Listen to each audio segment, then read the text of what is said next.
Okay.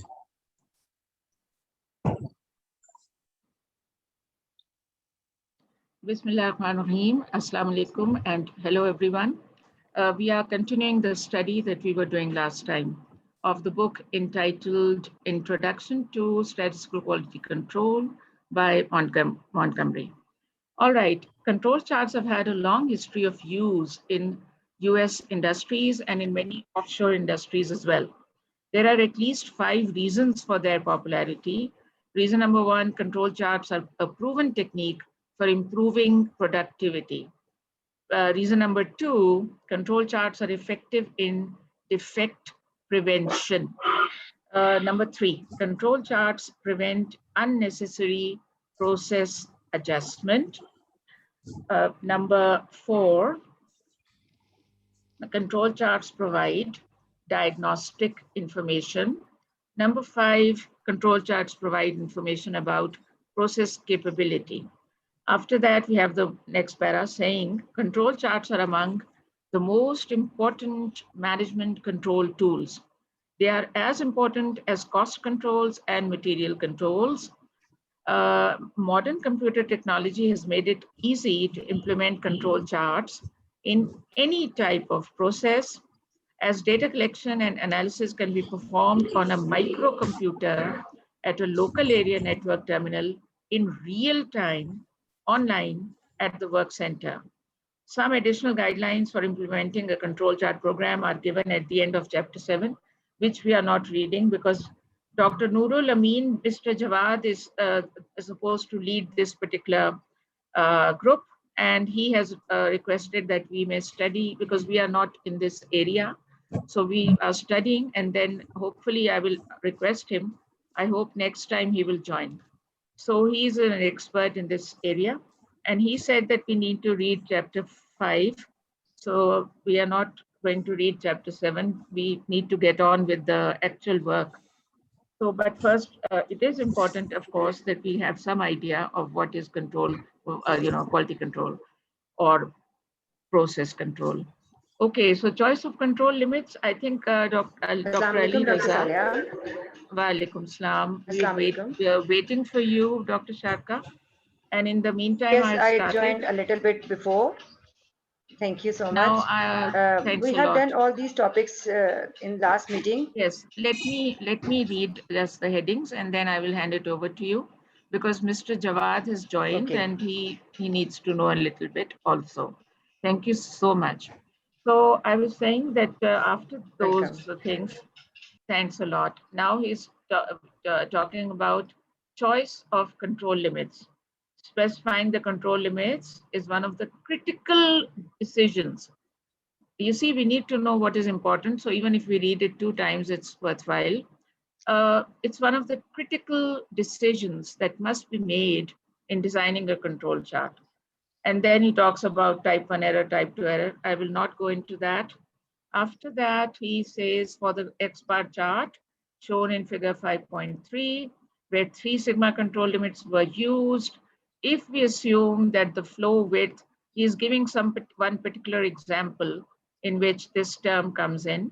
And he says that if we assume that this thing is normally distributed, then we find from the standard normal table that the probability of type 1 error, meaning alpha, is 0.0027. And he says, in other words, an incorrect out of control signal or false alarm will be generated only 27 out of 10,000, in out of 10,000 points, only 27 times it will be a false alarm. Furthermore, the probability that a point taken when the process is actually in control, but the point will exceed the 3 sigma limits in one direction, that probability is only 0.00135. Obviously, if you divide 0.0027 by 2, you get 0.00135. So this is the thing about two-sided and one-sided, like we have confidence intervals, something similar to that. That's what I think. Anyway, all this has been done in detail by Dr. Sharka Hashmi and Thomas and Jawad. If you would like to become a member of the research team itself, because we have not yet started the research, you're welcome. And you see, we have discussed in the beginning the thing that in order to become a co-author, Mr. Jawad, I'm addressing you particularly, in order to become a co-author of the paper that will be published, inshallah, obviously one needs to give the input. I mean, we just can't do this that, for example, I just come and I don't do anything. I must also not just be here, but I must contribute to the research as well in some one way or the other, or at least to the writing of the paper, the actual paper that has been sent for publication. So if you would like to be a part of the research team, you're most welcome. If it had been a stage when people had gone halfway, then I might not have had chance to say this to you. But since we have not actually started the research, that's why I am inviting you. Okay. Inshallah, I will. Okay, thank you. After this, I think all this was also done very nicely by Dr. Sharka Hashmi. Now you see, in the above, it was Thomas UCL and LCL, and these are the upper control limit and the lower control limit. But you know, in the down in this one, it is the warning limit. So I found this very interesting that this is not the, you know, the extreme situation, but you have a warning that something might be going wrong with your process, with your machinery or something. So you better take action now.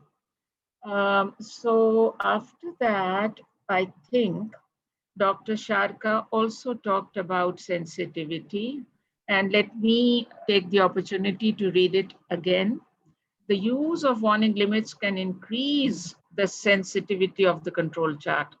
That is, it can allow the control chart to signal to us, to tell us that there is a shift in the process.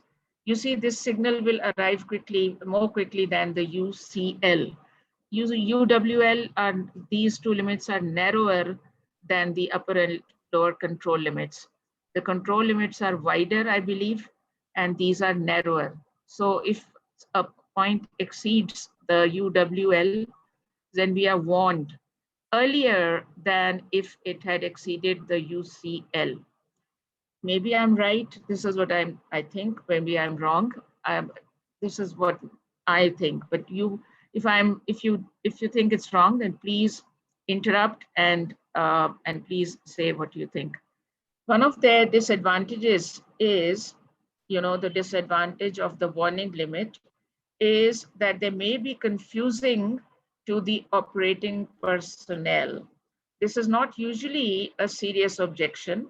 However, sorry, it's not usually a serious objection, however, and many practitioners are using warning limits routinely on control charts. A more serious objection is that, okay, the more serious one is coming up is this one, that although the use of warning limits can improve the sensitivity of the chart, they also result in an increased risk of false alarms. Obviously, that is the downside. We will discuss the use of sensitizing rules, such as warning limits, more thoroughly in the same chapter. Dr. Sharka, I'm going to hand it over to you now, but I want to say something. Maybe you had joined or maybe not. That I'm going to call Dr. Noorul Amin after today's session, and I'm going to request him to start joining from now on, because we do have some basic idea. And if he wants to lead the group, then obviously now he should come in. Would you not agree, Dr. Sharka? Okay. No, I'm agreeing. You not? Because you see, we have a number enough of basic knowledge. and also a number of weeks have passed, and how do we get going if we don't actually start? So in the machine learning group, I am there also because I'm, you know, trying to get all these things going. So there also last time I said that, you know, we need to now start working on the data. And Dr. Zuhur could not join that day. So Dr. Raza, he then actually, he had done some work. He had written some code for applying machine learning model to the data set that had already been collected by the group. So now I would like to hand it over to you. No, let me finish this myself. You have already done it very nicely last time. So Thomas and Jawad, you may look at these things later more carefully. And after that, I think this also was discussed by Dr. Sharka. So I think we should now, average, this was also done. I think Dr. Sharka, if you may repeat from here, that would be better. Could you please start from here? Or do you think that you have gone far ahead? Up till where had we gone? Okay. Can you tell me? We'll start from here. Okay. All right, so I'll stop sharing my screen and you may please share your screen now. Okay.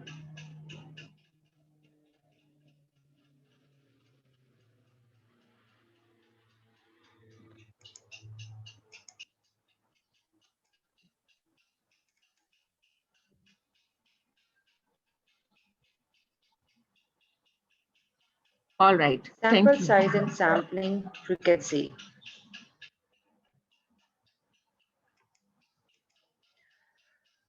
In designing a control chart, we must specify both the sample size and the frequency of sampling. In general, larger samples will make it easier to detect small shifts in the process. This is demonstrated in figure 5.9. This is the figure 5.9 in which OC curves are starting from 1 from the left side and going down. And the sample size N is 5, 10, and 15 are taken. And the graphs are shown here with the curve, OC curves. First, when N is 5, you can see that OC curve ends later along the x-axis. When N is 10, it ends at 1.725 like this. And when N is 15, this value, the value of process mean is now more squeezed, less than the previous ones, which is almost 1.65. That's why they are saying that in general, larger samples will make it easier to detect small shifts in the process.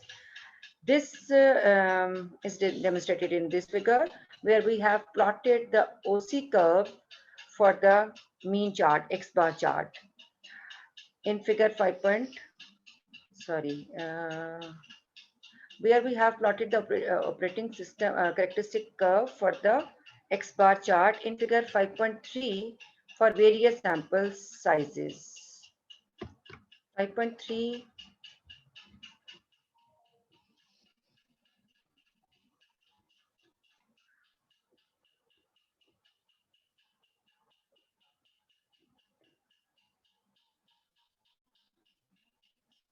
This one, in which mean is 1.5, average flow width X bar. And all the samples are around this central mean. And the UCL is 1.7 and LCL is 1.2. So this is the X bar control chart. And considering this one, now we are coming back to our topic, in which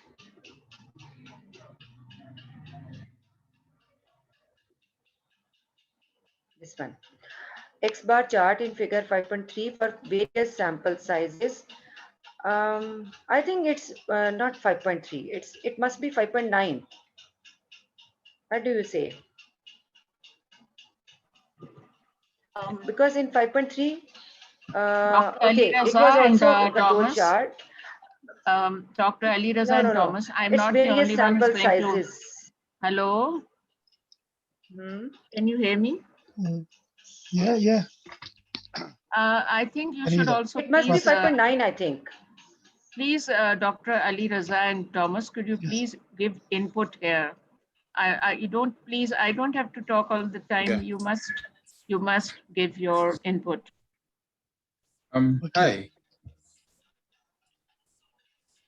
Hello. As you have seen that in figure 5.3, we can listen to Thomas.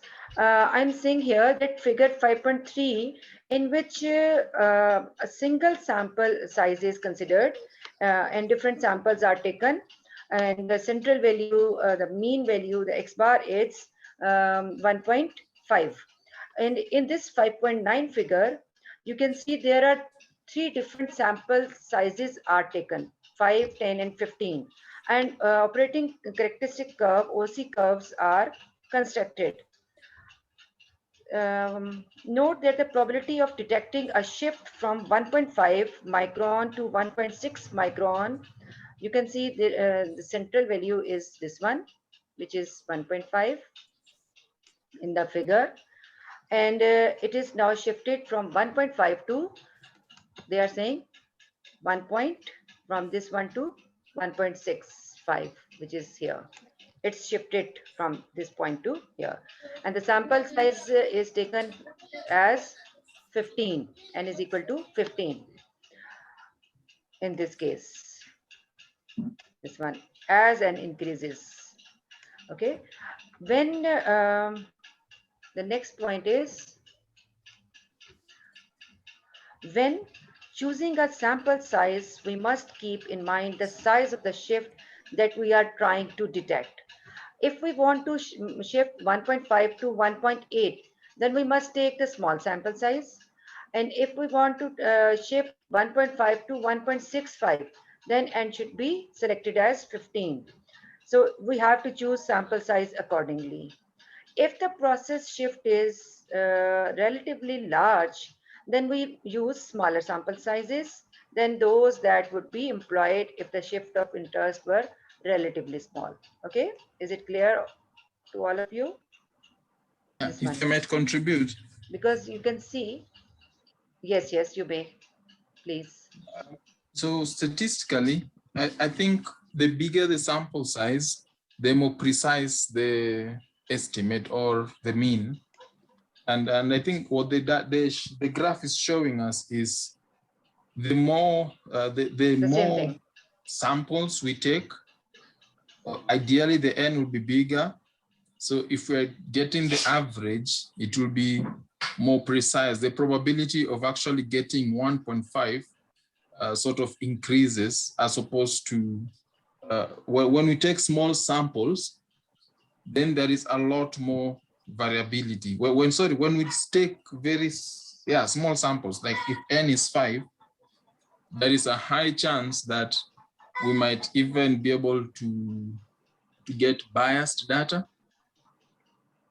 Yeah, so the bigger the sample size, the more precise the actual mean that we'll get, and the more precise to the mean of that process. I think that's what this graph is showing.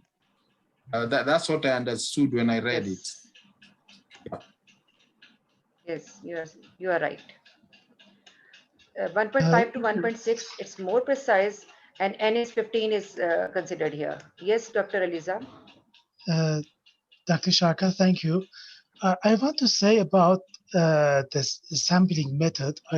I'm not sure about this, but I want to talk about that.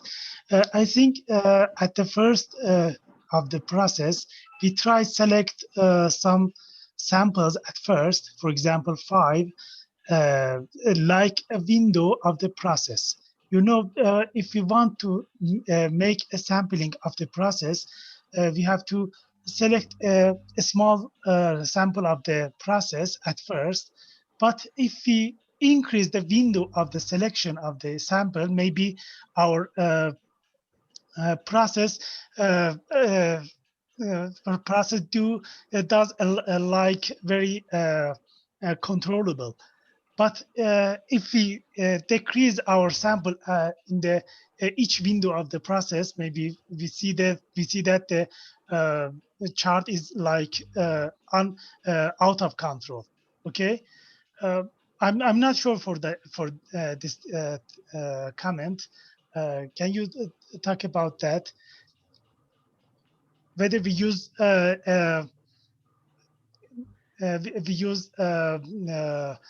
samples in the process or fix the samples in the all of the process. I'm not sure about that. Can you do you know something about that? I would like also to add something. So there is this line which you've underlined, the line where it says, note that the probability of detecting a shift from 1500 to 1600 microns increases as the sample size increases. How do I put it? I think, okay, personally, I want to flip it a bit. If I'm doing a process, let's say I'm an engineer and we are manufacturing some things which needs to be having a mean of 1.5. If I want to be able to check more precisely that I want, you know, how do I put it? I want to be able to monitor the process closely. I have to be able to think how many sample size, what is the sample size I want to take as I monitor the process. Now, in this statistical process control, there is the sample size and there is how frequently I want to take it. Now, if I keep taking a large sample size and the frequency is sort of long, or rather it's short, like I take a large sample size in maybe 1 hour, then I might want to shift from taking a big sample size to a small sample size, but a higher frequency. Because I think that's the whole idea of the discussions we are having here. Like, how do we improve the process? And you have to mix both the sample size and the frequency. And probably I would be saying sometimes it's important to take a small sample size, but increase the frequency, because a small sample size will tend to show the bias in the production process, as opposed to a very big sample size, because a big sample size will not show that bias a lot. I really hope I'm coherent enough. Thank you. And we can also decrease the standard error by increasing the sample size. Yes, actually the idea of precision is decreasing the standard error when you increase the sample size. Yes, definitely. As I talked to Thomas, yes. then we have to make a trade-off between the small samples and large samples. Yes, Thomas? Personally, I would be thinking, yeah, I would rather put smaller sample sizes, but more frequency. Yeah. Okay. Now I'm going to proceed. We must also determine the frequency of sampling, the most desirable situation from the point of view Dr. of Sharka, I'm interrupting shifts. here. Dr. Sharka, I'm interrupting here. I think we've had a good discussion on this one. Maybe we can now go on to the next thing so that we can complete it, because all the questions that are arising, we don't need to get answers to them right now. When we will have Dr. Nurul Amin with us, he will be able to answer these questions very quickly. So I think it's good if we can go further. So let's talk about ARL. Okay, from here. ARL, we have discussed it in last meeting. You want to repeat this topic? This one, ARL? I thought we can, you can talk about it very quickly. Okay, another way to evaluate the decisions regarding sample size and sampling frequency is through the ARL. ARL is basically obtained by this formula. ARL is equal to 1 by P. And here P is the probability of that any point exceeds the control limits. Okay, this is the probability which at any point which exceeds the control limits. So ARL is obtained in a particular scenario as 370, that it at every 370th sampling process, we will have the point beyond the control limits. And there is another formula for detecting this one is 1 by P over P under root, which is again calculated as 370. And This is the ARL mean of the is also you need to talk about the geometric distribution geometric here. If you could go back up and let, geometric can I distribution just, here. I would like to read that part. Okay, Can I this just one. read it here? Okay, May I read it here?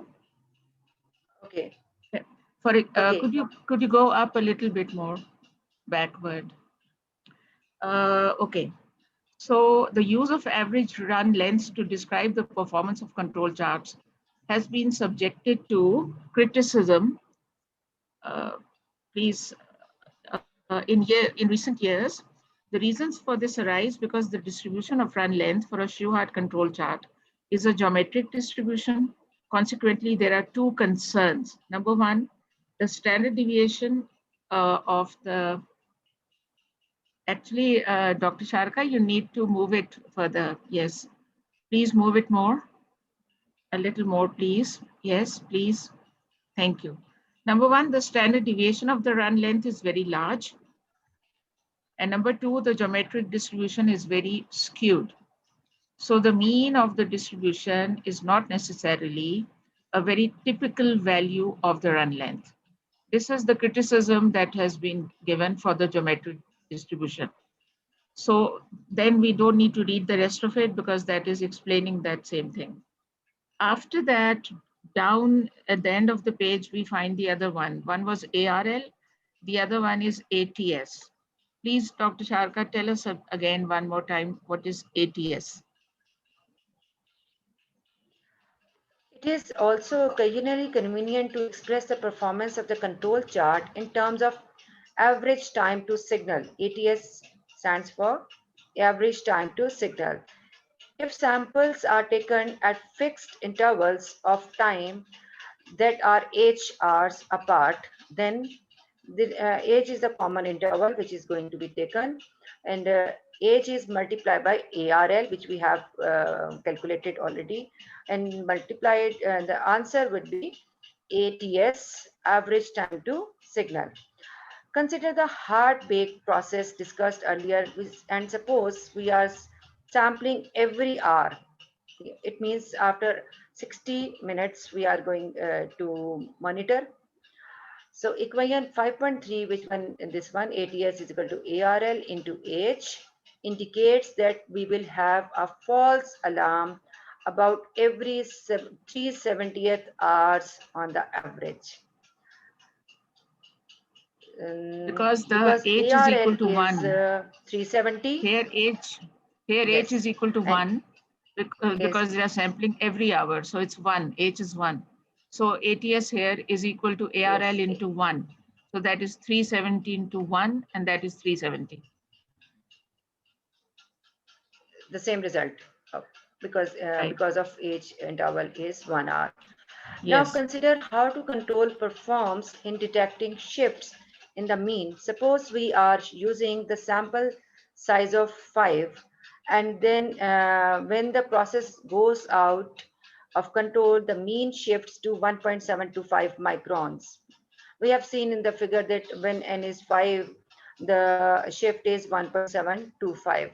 From the operating characteristic curve 5.9 figure, the process mean is 1.725 microns. The probability of X bar falling between the control limits is probability 0.35, which we can observe from here that when n is equal to 5, it ends here.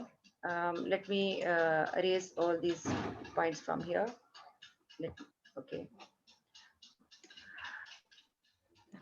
Yes, when n is equal to 5, if we take a perpendicular up to the curve, from 1.725, Yes. and then we take a perpendicular to the Yes. y-axis. This is That 1.725.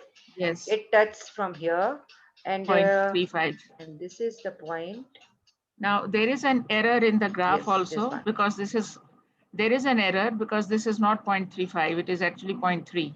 So, you know, in the books, many times there are, well, not many times, but sometimes the books also have some errors. So from the graph, it doesn't seem to be Maybe 0.3. No, I don't think so. maybe it's not okay. I There think is you've done it all a right. little change. It may be 0.31. Okay. Yeah, though it's not important. to I the mean, point. we just need to understand what the logic. Okay.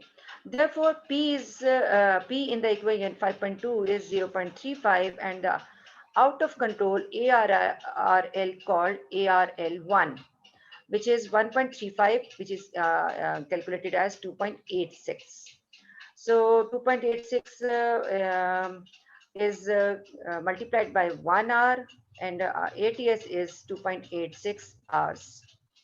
Average time to Suppose signal that is, one moment, Dr. Sharka, okay, average time to 2.86. signal is 2.86 hours, meaning that almost every 3 hours, we will have on the average, we'll have a signal of that process Yes. being out of control.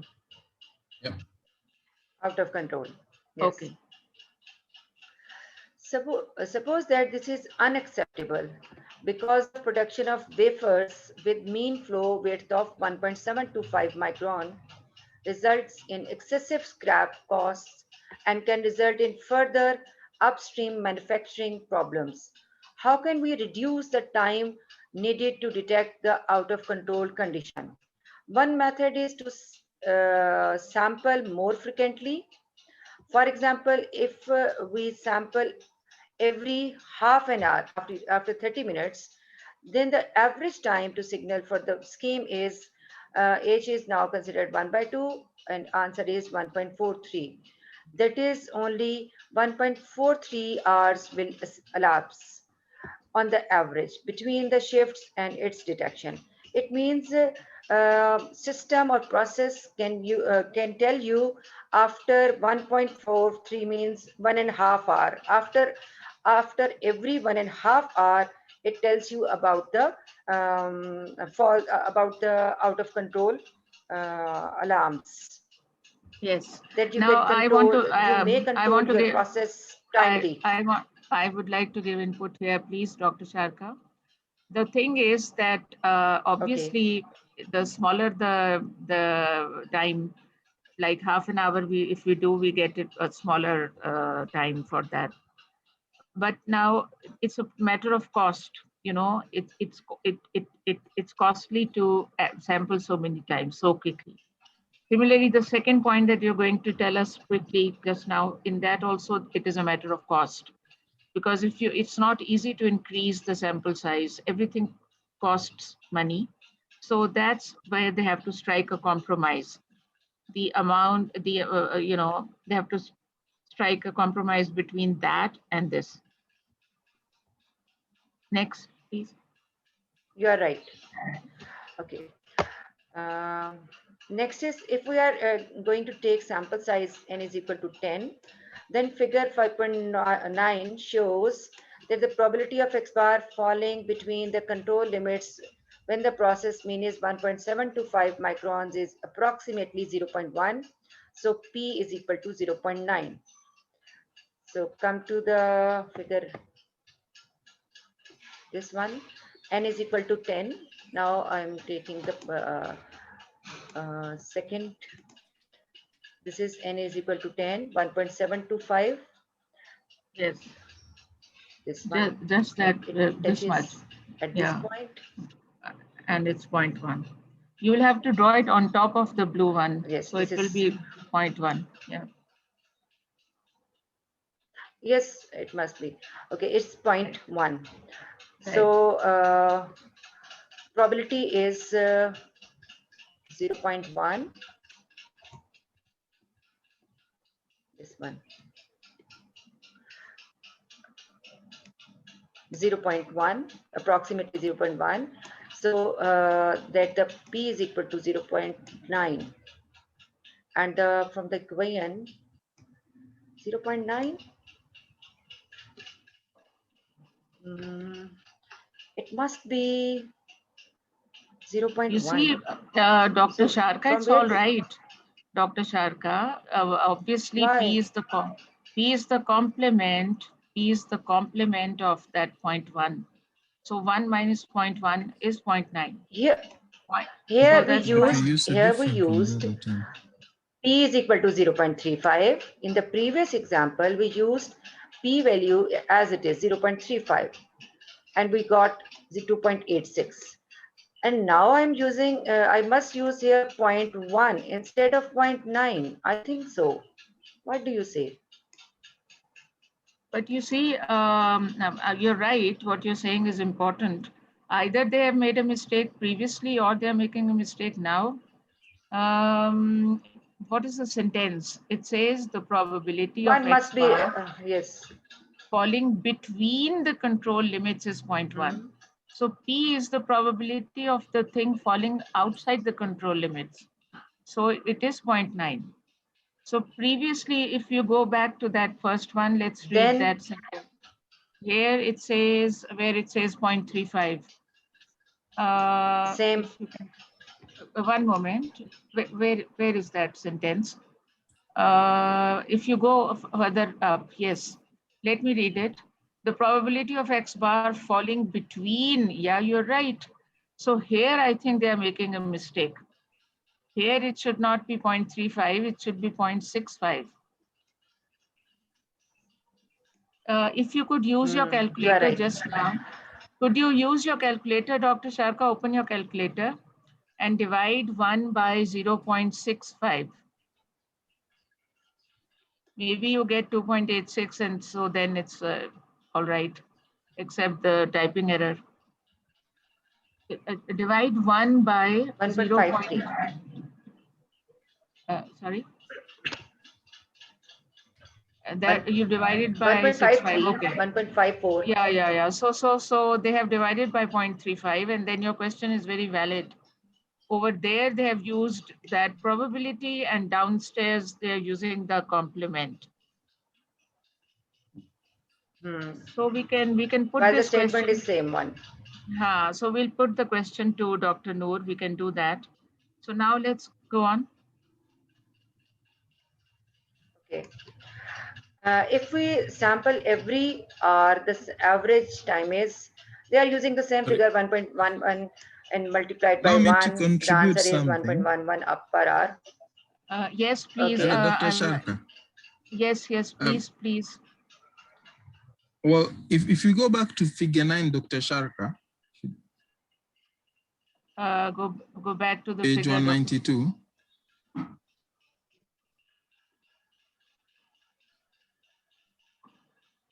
Yeah, so in figure this 9, figure, 5.9. yeah. So Yes, we yes. know if we are to put the line at around 1.725, so then when n is 5, the cumulative probability that basically 0.35% of the line is out of. It's basically below, how do I put it, like, yeah. So if you put It's a not line, out, a horizontal not, line straight, sorry, but any value above 1.725 is out of control, right?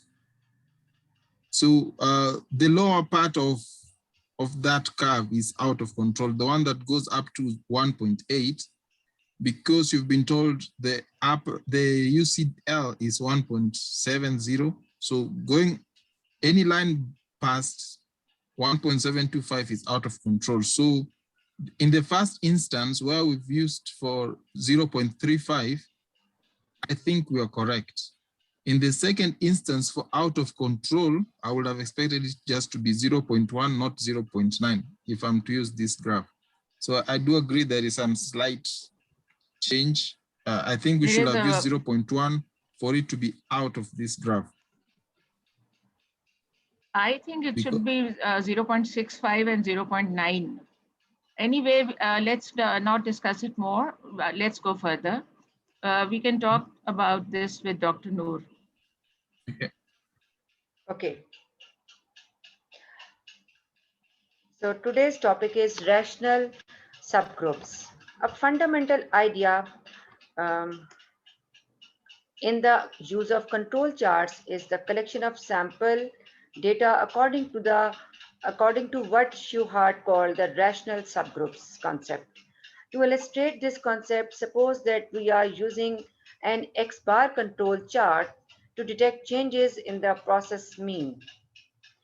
Then the rational subgroup concept means that subgroups or samples should be selected so that if assignable causes are present, assignable causes are present, the chance of differences between subgroups will maximize, while the Mhm. chances for differences due to these assignable causes within a subgroup will be minimized. It seems something similar to ANOVA, because in ANOVA also, you know, the variability between treatments, if that is And within, significantly higher than the variability within treatments, I definitely think that's the minimized, kind of thing it is, maybe. So because let's total go on. is the remains same. Total remains same. Yes. Mm. So please read further. When control charts are applied to production process, the time order of production is a logical basis of rational subgrouping. Even though time order is preserved, it is still possible to form subgroups erroneously. If some of the observations in the sample are taken at the end of one shift and the remaining observations are taken at the start of the next shift, then any differences between shifts might not be detected. Time order is frequently a good basis for forming subgroups because it allows us to detect assignable causes that occur over time. Anyone of you can understand it or better than me? Let me try. If some of the observations in Okay, sample are taken at the end of one shift and the remaining are taken at the start of the next shift, so that is not the right way of doing it, you see, because if they want to make subgroups, then I mean, it can't be that you take some observations from one and some from the other. I think that's what they are saying. And then any differences between shifts might not be detected. Time order is frequently a good basis for forming subgroups because it allows us to detect assignable causes that occur over time. Let's go on. Just let's go on. We don't have to stop here. We can come back to this later also. two general approaches to constructing rational subgroups are used. In the first approach, each sample consists of units that were produced at the same time or as closely together as possible. Ideally, we would like to take consecutive units of production. This approach is used when the primary purpose of control chart is to detect process shifts. It minimizes the chance of variability due to assignable causes within a sample, and it maximizes the chance of variability between samples. If assignable causes are present, it also provides a better estimate of standard deviation of process in the case of variables control charts. Variables control charts we have, I think, studied. I think we did that, but let's go on, please, at this moment. This First, let's get approach an overall idea, and then we can get back to those things later if this we have to. approach this approach to rational subgrouping essentially gives a snapshot of the process at each point in time where a sample is collected. Figure 5.10 illustrates this type of sampling strategy. In figure 5.10a, we show a process for which the mean experiences a series of sustained shifts. And the All right. corresponding observations obtained from this process at the point in the time along the horizontal axis, assuming that 5 consecutive units are selected. Figure 5.10b shows that X bar control charts in R chart or range chart for these data. The center line and control limits on the R chart are constructed using the range of each sample in the upper part of the figure. Details will be given in chapter 6. Note that although the process mean is shifting, the process variability is stable. Furthermore, the within sample measure of variability is used to construct the control limits. The upper one is A and the lower one is B. Yes, both we of the studied both of the upper ones are A. Is, yes. They are comparing basically left hand side with right hand side in the first A part, which we have discussed in this paragraph. And figure 5.10b, this one is the later one, the given below. Yes. Okay. So in this left side, we have UCL X bar and LCL X bar. Also, we have UCL for the range and CL for the range. What about LCL for the range? For the range, they don't have LCL. We studied that also previously, but I don't remember it now, but I think we don't need to go back. Let's just see in the left side, that blue thing is crossing the UCL 2 times, and it is also crossing LCL. We don't need the lower control limit for the range, because the lower the range, the more precise. The better it is. Thank you very much. That was great. Yes. Absolutely right. Thanks. So here we can see that it is going out of control, that upper one, the X bar one. But on the right side, it is in control. This upper X bar one, it is within the control limits.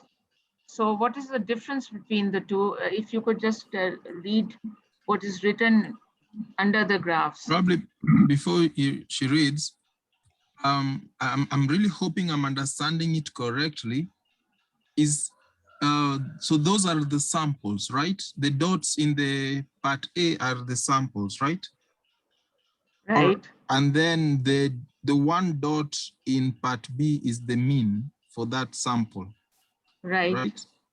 Yeah, I just wanted to confirm that. Yes, you are absolutely right. And Dr. Ali Raza, if you have some comment, you may also please put that. No, I didn't understand very well. If it's possible, Thomas, tell about this. Say again about this. Can you please bring the mic closer to you? I can't hear you properly. Thomas, can you tell that about again, the sentence that you talk about the time A? Top. Yeah, let's go back to Dr. Sharka. Let's read those. I'll try to read it now if you allow me. Figure 10 illustrates, thank you, this type of sampling strategy. In figure A, we show a process for which the mean experiences a series of sustained shifts, and the corresponding observations obtained from this process at the points in time along the horizontal axis, assuming that 5 consecutive units are selected. You see in the left side, there are 5 at each, there are sets of 5. But I'm not clear what is happening on the right side. I mean that these are not 5, these are more than 5. So I'm also Sorry, not in clear the about right this. side is figure 5.11. So we've not spoken about we've not read about figure 5.11. Oh, really? Yeah, so so far the you, paragraph we've read is figure 5.10 and A and B. Okay. I did not notice that. I made a mistake.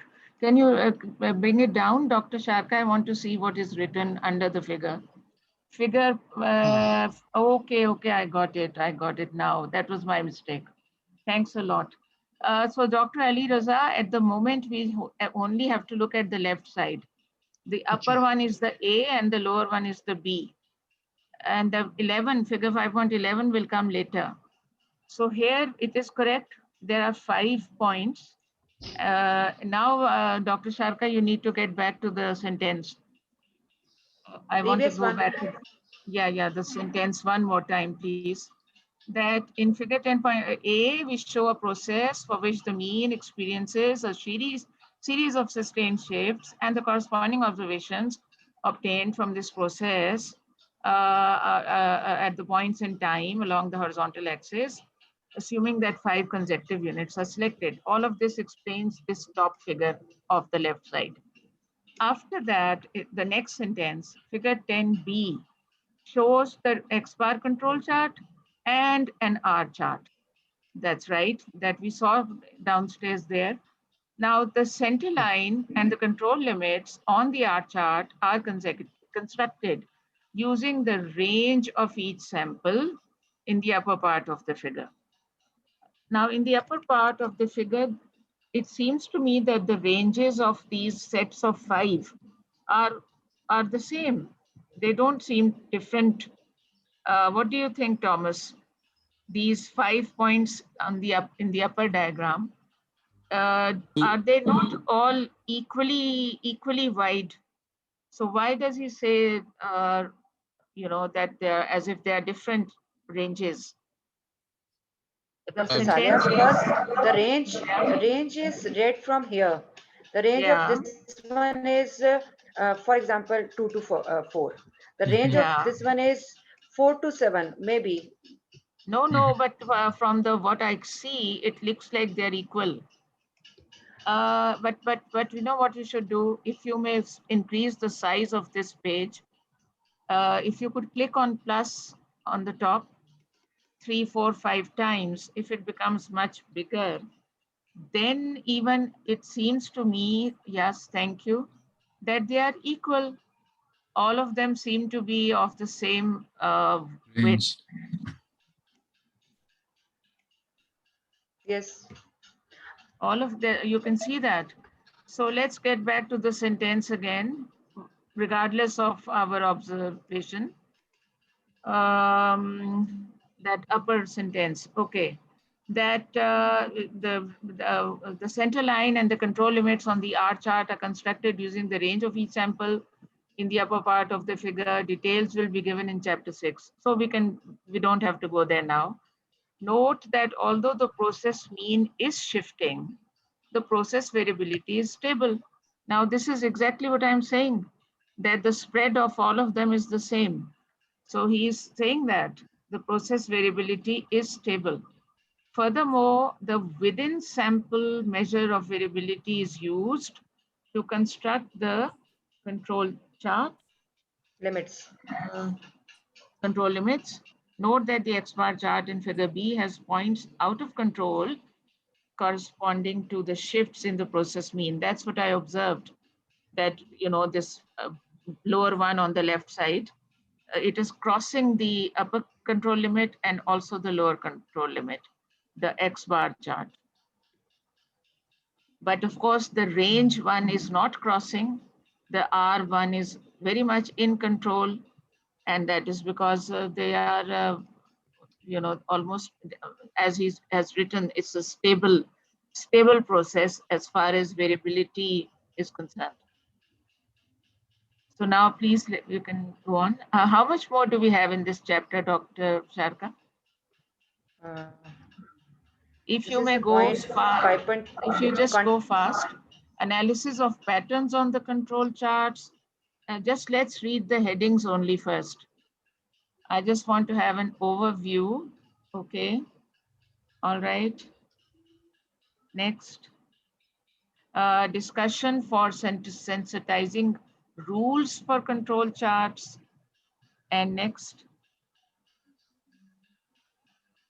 please. Just the headings I want to see first. Phase 1 and phase 2 of control chart application. Okay. I'll talk to Dr. Noor and I will say to him that we have done the ABC. And if this one is not required immediately, then we will not do it. The rest of the Magnificent Seven. This seems to be very interesting. Have you prepared for this one, Dr. Sharka, today? Not. Okay, let me give me a chance to read this one. This just a very, just an overview. Thank you. Although the control chart is a very powerful problem solving and process improvement tool, it is most effective when its use is fully integrated into a comprehensive SPC program. This is what our group is all about, research on statistical process control. So this is what we have understood now is that this this control chart thing is only a part of a bigger, much bigger system called the SPC. The 7 major SPC problem solving tools should be widely taught throughout the organization and used routinely to identify improvement opportunities and to assist in reducing variability and eliminating waste. They can be used in several ways through the DMAIC problem solving process. The Magnificent Seven, introduced in section 5.1, are listed again here for convenience. You should be using histogram all the time, or the alternative is of course, as we all know, the stem and leaf plot. You should be having your check sheet working all the time. You need the Pareto chart. You need the cause and effect diagram. You need the defect concentration diagram. You need the scatter diagram, and then at the 7th position, you have the control chart. So we introduced the histogram and stem and leaf. Okay, Thomas, thanks for the reminder. The DMAIC means define, measure, analyze, improve, and control. Define, measure, analyze, improve, and control. Thank you very much for that. But so it is very interesting that all these things have to happen before we come to the control chart. So he says that histogram he's already discussed, and also he's discussed the control chart upstairs. And now in this section, he'll talk about the check sheet. If I may read this a bit. I think I'm very much tempted to ask Dr. Noor to now start coming in and guide us on the actual research.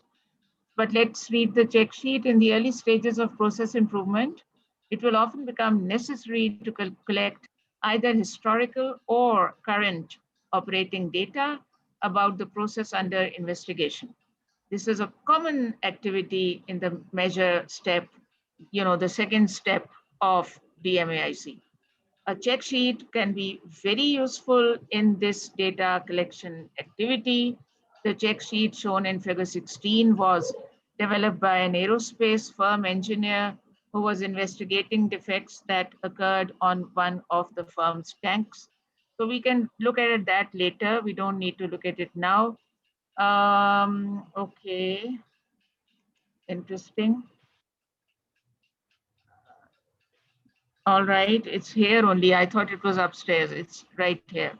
A check sheet to record the defects and okay. Thanks a lot, Dr. Sharka. And then after that, next. It's okay, it doesn't matter. Next. Pareto chart. Yes, let's talk about the Pareto chart a little bit. If you can go to the start of the Pareto chart, please.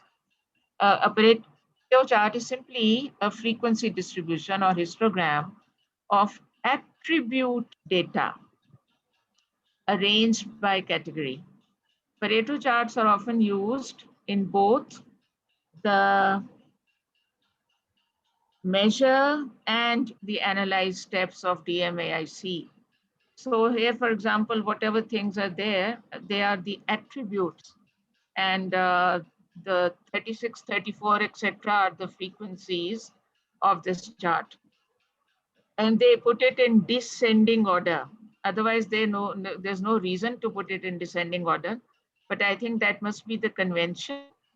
Actually, Dr. Sharka, I feel that this is, I mean, if you do this, it looks like the exponential distribution, but actually, or something similar. But this is attribute data, so maybe we should, I may be wrong, but maybe we should avoid drawing a curve like this. So to illustrate a Pareto chart, consider the tank defect data presented in 16, plotting the total frequency of occurrence of each defect type, which is the last column of the table in 16, against the various defect types will produce this figure, which is called a Pareto chart. If you may move it up, please. Thank you. Through this chart, the user can quickly and visually identify the most frequently occurring types of data, of defects, sorry.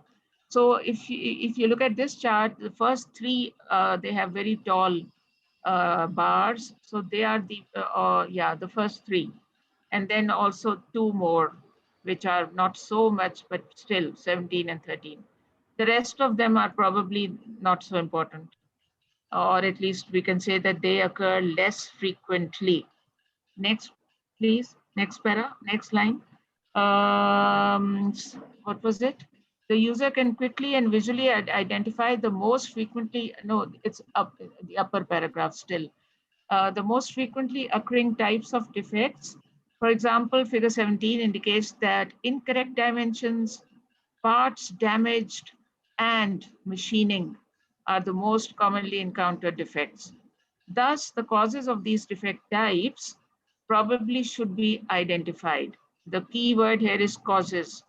Why are they occurring so frequently? Why so frequently? So the causes should be identified and attacked first.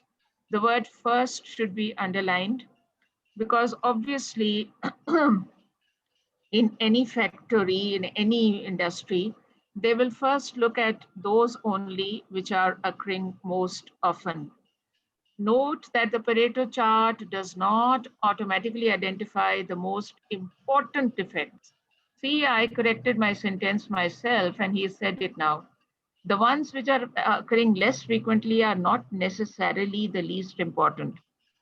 It may be a highly important defect, but it does not occur so frequently. So here it is only giving us those which are most frequent. For example, in figure 17, casting voids occur very infrequently. Second line, Dr. Sharka.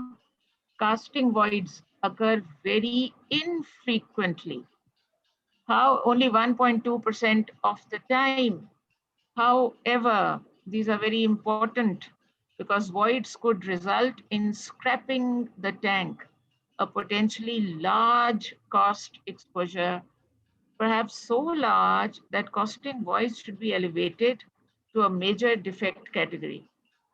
So when the list of defects contains a mixture of those that might have extremely serious consequences and others of much less importance, one of two methods can be used. I think we can leave this now. We have had a basic idea. Let's go to the next one, please.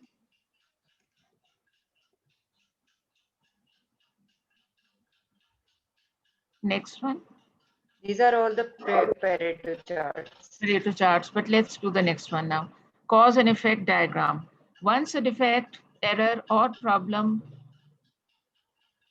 has been identified and isolated for further study, we may begin to analyze the potential causes of this undesirable effect. The DMAIC is this one. In situations where causes are not obvious, sometimes they are. If they are not obvious, then The cause and effect diagram is a formal tool frequently used in unlayering the potential causes. The cause and effect diagram is very useful in analyze and improve I steps of DMAIC. The cause and effect diagram constructed by a quality improvement team assigned to identify potential problem areas in the tank manufacturing process mentioned earlier is shown in figure 19. The steps in constructing the cause and effect diagram are as follows. Define the problem or the effect to be analyzed, form the team to perform the analysis. Often the team will uncover potential causes through brainstorming, just like we are trying to do here. Draw the effect box and the center line. So this is the diagram. There's some box and some center line. Specify the, I don't know anything about it. Specify the major potential cause categories and join them as boxes connected to the center line. Identify the possible causes and classify them into the categories in step 4. Create new categories if necessary. And number 6, rank order the causes to identify those that seem most likely to impact the problem. Rank order them and then take corrective action. So let's go to the figure 5.19, which is, I think, below this thing. Okay. So I'm including me, ladies and gentlemen, this is that diagram. Machines, materials, methods, and down here they have measurement and personnel. So under the machines, paint, spray, worn tool, wrong tool, too much play. Under the materials, defective from supplier, damaged in handling, etc. In methods, wrong work, wrong materials handling, I suppose. Down here, measurement, incorrect specifications, faulty gauge, then personnel, poor attitude, insufficient training. So all these are the things that cause defects on the tanks. So the that box, yes, Let me add please. something. Please down it.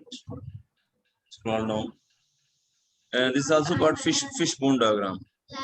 Okay. The above the cause and effect diagram is called basically these are 5M. Okay. Scroll it up. This is machine, material, method, measurement, and man. Man mean the personal. So 5M. Okay. So why has Montgomery not used man? Later on in different courses of such type of management or quality courses, I see. know about this. This is 5M. Okay. The 5 M's. Great. Very good. Okay. And cause and So effect fishbone diagram. You can see is this that is down, further down, maybe we have it, the fishbone diagram. this above the same. The cause and effect diagram is also called fishbone diagram. Okay, that same thing is called fishbone. That's what I thought, but somehow I heard you wrongly then. Cause and effect analysis is an extremely powerful tool. A highly detailed cause and effect diagram can serve as an effective troubleshooting aid. Furthermore, the construction of a cause and effect diagram as a team experience tends to get people involved in attacking a problem rather than in affixing blame on each other. Right. Defect concentration diagram is a picture of the unit showing all relevant views. Then the various types of defects are drawn on the picture and the diagram is analyzed to determine whether the location of the defects on the unit conveys any useful information about the potential causes of the defects. Defect concentration diagrams are very useful in the A step of the MAIC. I think Dr. Sharka, let's go down. Let's try to finish this chapter. Scatter diagram, I don't know why they're making a scatter diagram. It's a useful plot for identifying a potential relationship. It is that same thing that we are used to, the regression modeling. So figure 5.22 shows a scatter diagram relating metal recovery in percent from a magnetothermic smelting process for magnesium against corresponding values of the amount of, please go down, Dr. Sharka. I think this screen has stuck. Hello, Dr. Sharka, can you hear me?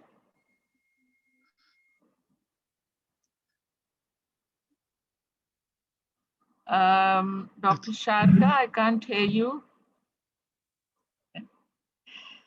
I don't know what happened. And Dr. Salha, Yes. what is Y, I, and XI here? Oh, Y and Xi. The dependent and now it's moving. The dependent and the independent variable. The Dr. Sharka, if you could move it back again. yes. Because, okay, now we have it. Metal recovery is the dependent variable. And what was the independent variable? Can't find it. You can go again to the diagram. We can read it from there. The scatter diagram, please. The reclaim flux. You see, obviously, we need to learn a little more about that process. There must be some mechanism by which some percentage of metal is being recovered.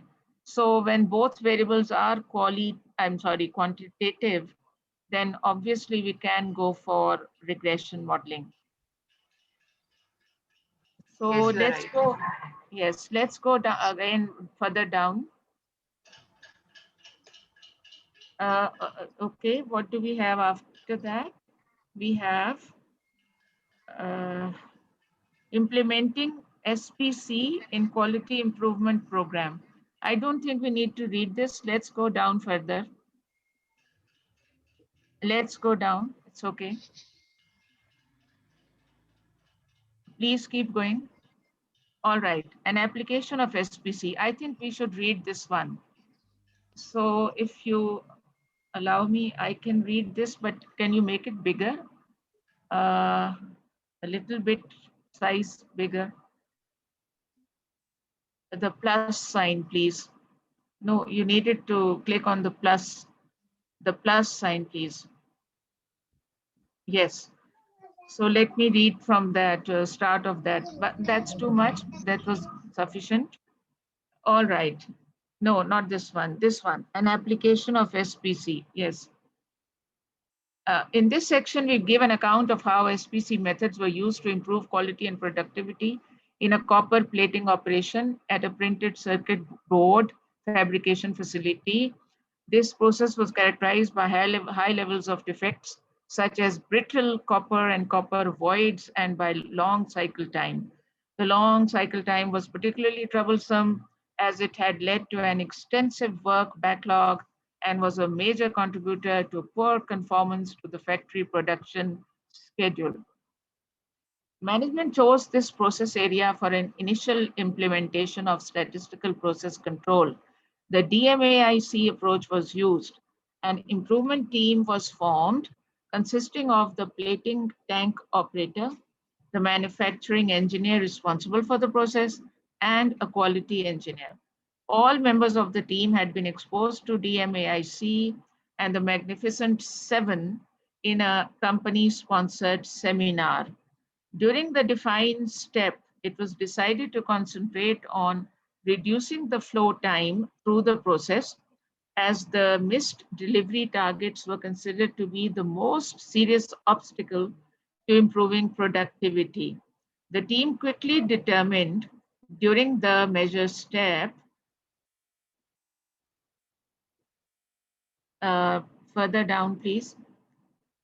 This is the fishbone diagram, but let's go down to complete the sentence. That excessive downtime on the controller, I think you have to go back up. Yeah, that regulated the copper concentration in the plating tank was a major factor in the excessive flow time. A controller downtime translated directly into lost production. Now let's look at the fishbone diagram, please. That same diagram, yes. So we have a reagent replenishing, peristaltic pump failure, electrical failure, temperature controller, tubing maintenance, alarm system failure, concentration variation, plate out recirculating system, oxygen controller, electrode replacement, recirculating pump failure.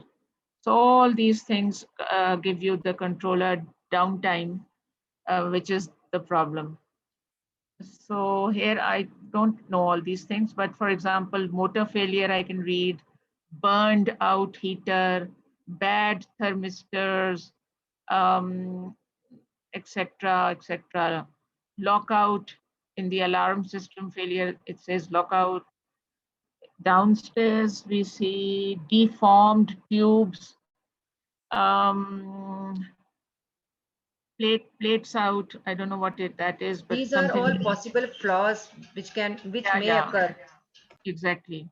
Airlock, etc. So these are all possible flaws.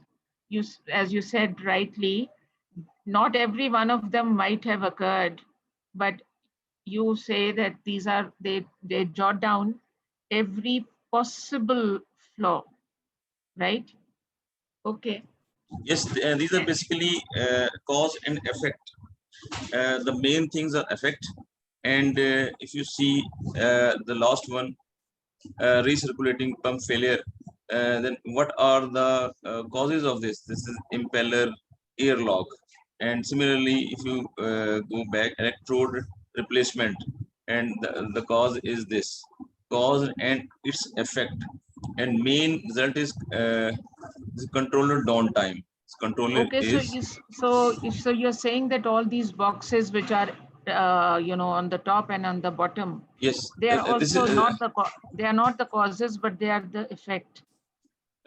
yes, and main effect is controller downtime, and they have That's the backtracked. overall. Backtrack. Yeah. This is basically they're backtracking the problem. Okay, This problem is occurring, and what is the reason, and what are the sub reasons? Right. The word is backtracking. That Yes. what they observed was controller downtime, and now they are going backward to find out what might be the cause. Right. And these will become the variable, and we have to count the occurrences of these things, and then we will monitor with the Pareto diagram and other things. Right. So let's not read this. Let's go on, Dr. Sharka. Okay. So here we have to jot those things down. Week ending so and so date. So every week they will do it. How frequently these errors occur? Yes, Right. this is a collection of data. You can say they're collecting the data. Right. And in research, we say it data collection instrument. This is basically right. So then let's it will go to the computers, spreadsheets, etc., and they will make graph.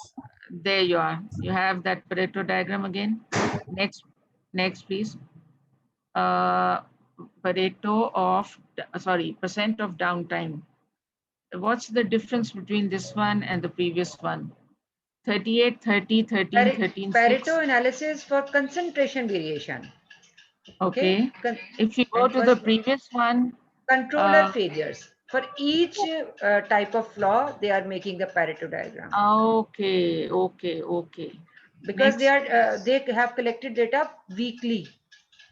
Right. Next, please.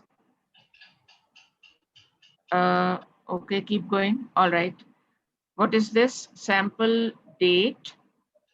Okay, they have put the dates and copper concentration. Thomas and Ali Raza, would you like to give any input here? Hello. Hello. Yeah. And what I want to say is that this is out of control, because I think these three horizontal lines The upper one is the upper control limit and the lower Yes. one is the lower control limit, I believe. Okay, let's go Yes. on. I think you are right. Okay, thank you. Yes. Let's go on. Next. Next. Okay, this We is have a change point here. the range one. So this one is also going out of control. In the beginning, it was in control, and later on, it became out of Definitely control. out of control. All right, next. We call that the change point at the. Can you half say of it the- again? Yeah. Yes. Hello. At the at the half of the Please, plot. your mic. You have to bring your mic close to you, please. I'm sorry. Sorry, that's okay. Yeah, that's much better. Okay. I think we have a change point at the middle of the plot. This is very important things in the statistical analysis at the processes.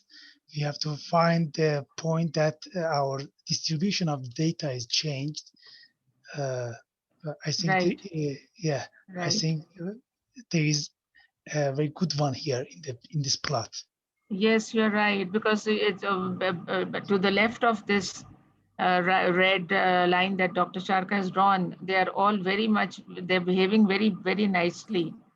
And here, So- suddenly there's such a big change. So you're right, it is a change point. Sorry, the change is not sudden. Notice again on the date, it's moved from November to January. So there was like a full month of non-recording. I'm not clear about this. Can you, So- Dr. Sharka, first make it bigger? Please make the So- plus, click on the plus sign, Dr. Sharka. So And then Thomas, just wait, let her make it bigger. Dr. Sharka, yes, one moment. All right, now I can see those dates more clearly. And now you tell me what you're saying. notice the date has moved from November to January. So the month is 11, date 22, and then the next one is 1-3. 1-3. So probably something happened. If I was to analyze it, I would be like, what happened in between in December? In that month, between the 20th of November and the 3rd of January, something happened in December, because of which that thing changed. You're so much right. You don't need to, I don't know, Dr. Sharka, why are you encircling this whole thing? If I were you, I would simply point to that this December only, because I don't see why we have to encircle this whole thing. Just that change point is just that bit where that change has occurred. That's what I think. So thanks a The lot changes for yeah, Dr. Sharka. change remains occur throughout the time. No, that's okay. But to my mind, change point simply means that some behavior was happening and now that behavior is changed. So the change point, as you initially drew, was that point when that happened. So we don't need to, This is the point. The one downstairs where you have the dates. Yes, definitely, but that point occurs here. Well, that's the value. The value is not important. The point is that 1 month that Thomas has pointed out very rightly, that in this case, you see, because it is a time series, we can say it's a time series here. The So seasonal that variation might be. Sorry?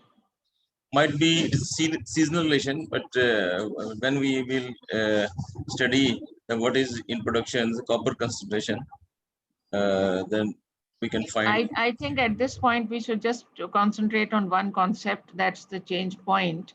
Here, that point is a point in time. But as Thomas said, it's a whole month during which something happened. Now, I think Dr. Noor will tell us more about this. Maybe what I have said is not correct. So let's move on, Dr. Sharka, now. And in fact, it is above 3:30. I have to, and Jawad has to do another meeting. with the machine learning group also. So if you allow, we can stop here now, because I also need a break, you know, and Jawad does also. So if I may open my camera and thank everybody for today's very good session. Everybody may, whoever is not shy and also not has technical problem, open your camera please once again so that we can have a group Please stop. photograph. Thank you, Thomas, one more time. Thank you very much. I think Dr. Sharka has a technical problem, so, but thank you very much, Dr. Sharka. Thank you for and- understanding. Yes, sure. Okay, Thank you thanks so a much. lot. And I will talk to Dr. Noor also now. We Thank you have very some much. basic idea. Now we have some basic idea. Okay, Thank thank you. you, Jawad sir. Thanks a lot. Everybody, thank you, and bye-bye, and Have a Allah good time. Hafiz. Allah Hafiz. Allah Bye. Hafiz.